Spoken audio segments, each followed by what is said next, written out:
పరీక్షలు వాయిదా వేయాలని కోరుతున్న వారంతా రాజకీయ నిరుద్యోగులు, కోచింగ్ సెంటర్స్ యజమానులే అని విమర్శించారు తెలంగాణ సీఎం రేవంత్ రెడ్డి. అయితే దీనికి కౌంటర్ ఇచ్చారు బీఆర్ఎస్ వర్కింగ్ ప్రెసిడెంట్ కేటీఆర్. వారిద్దరి మధ్య డైలాగ్ వారు చూద్దాం.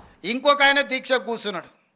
ఏందే ఆయన మన పార్టీలో ఉండే మనటి వరకు ఆయనేం పరీక్షలు రాస్తున్నాయనంటే నువ్వు పార్టీలో ఏం ఉద్యోగం ఇవ్వలేదంటే సార్ ఇప్పుడు నిన్ను గిల్లడమే ఆయన పైన అంటే అందుకే ఆయన దీక్ష కూర్చున్నాడు సార్ అన్నాడు. ఇంకో పిల్లగాడు కూర్చున్నాడు గాంధీ హాస్పిటల్లో చేరాడు. అరే పాపం నాకు తెలిసినోడే పిల్లగానికి ఏమన్నా కానీ ఏం పరీక్ష రాస్తుండే అవసరం అయితే స్పెషల్ కోచింగ్ అని ఇప్పిద్దామంటే ఆయన ఏం పరీక్ష రాస్తున్నాడు సార్ ఆయనకు లీడర్ చెప్పిందంటే నువ్వు చేస్తే బాగా పేరు వస్తుంది నీకు నేను చూసుకుంటా పో అని. నిన్న మన ముగ్గురు దీక్ష చేస్తే ముగ్గురు గురించి వివరాలు తెప్పించినాను. ఆ ముగ్గురులో ఏ ఒక్కడు కూడా ఏ పరీక్ష రాస్తలేడు.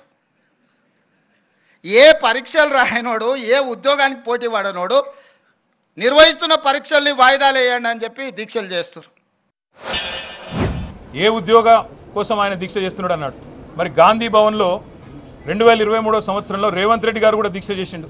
ఏ ఉద్యోగం కోసం దీక్ష చేసిండు? ఏ పరీక్ష రాస్తున్నాడు రేవంత్ రెడ్డి అని చెప్పి దీక్ష చేసిండు.